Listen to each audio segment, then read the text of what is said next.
Is the Russia-China-Iran alliance, is it more powerful than the Axis powers in the Second World War?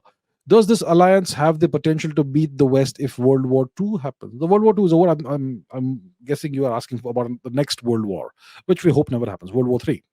Okay, so what was the Axis alliance in the Second World War? It was Germany, Italy, and Japan, essentially. Essentially, these three powers, and some powers here and there were had gone along with them. So when it comes to the Second World War, Italy was not that much of a big power. The real big powers in the Axis were Germany and Japan. Germany was a technological superpower at the time. They had the best aircraft, they had pioneered rocketry, they had pioneered cruise missiles and all that, but they were a landlocked nation, and eventually they got encircled and squeezed and smashed by the Soviets eventually.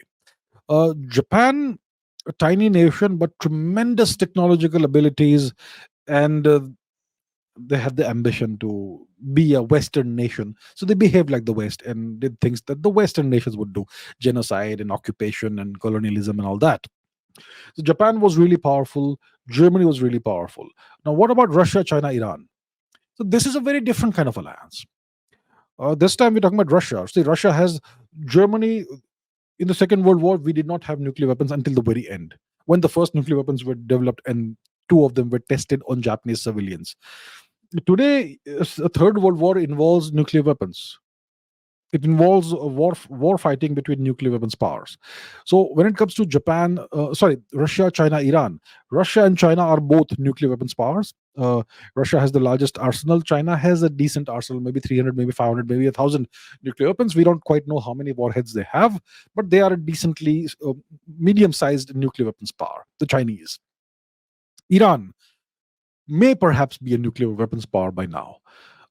They probably do have sufficient fissile material by now for maybe a handful of nuclear warheads. Tactical kilotons sized nuclear warheads. I'm sure they have some fissile material enough for a handful, maybe 5, maybe 10 warheads. And then you have North Korea, which also is part of, let's say, this alliance. And the North Koreans may have enough fissile material for maybe 20, 25, 30 nuclear warheads, maybe 50 nuclear warheads. Let's, if you want to, inflate the numbers a little bit. And you have that. China is the world's second largest economy. So that is in this alliance's favor.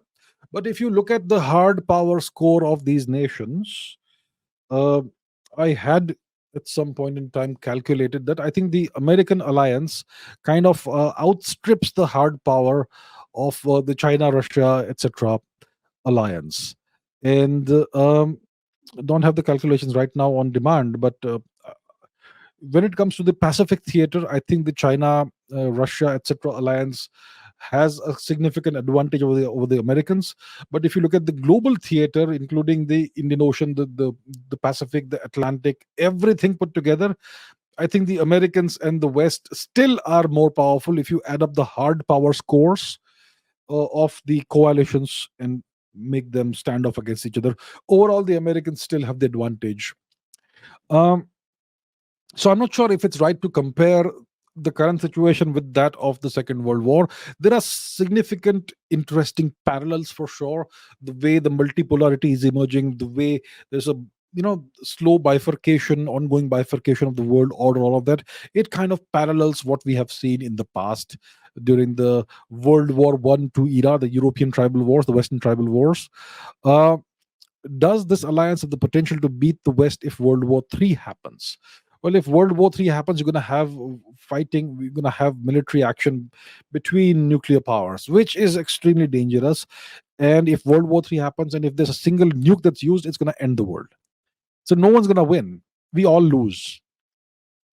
So, but if let's assume that nuclear weapons are not used, in that case, I think it's going to cause significant devastation uh, to Russia, to China, to the US as well, because the Chinese will seek to take out the American um, aircraft carriers, and they have the capability to do that. They can use swarms of drones. maybe 2,000, 3,000 drones descending on an aircraft carrier strike group. How many can you take out? Hmm? And then you can use a ballistic missile, the Dongfeng, whatever they have. So they can take out American aircraft carrier strike groups. Then what do the Americans do? The Chinese can take out Guam if they want. They can take out various Japanese assets. The Japanese also will respond. Taiwanese will respond. So it's going to cause a lot of devastation on both sides. And then if nukes are used, we're done. We're fried. So we don't want World War III. But overall, I think the Americans have the advantage. Overall,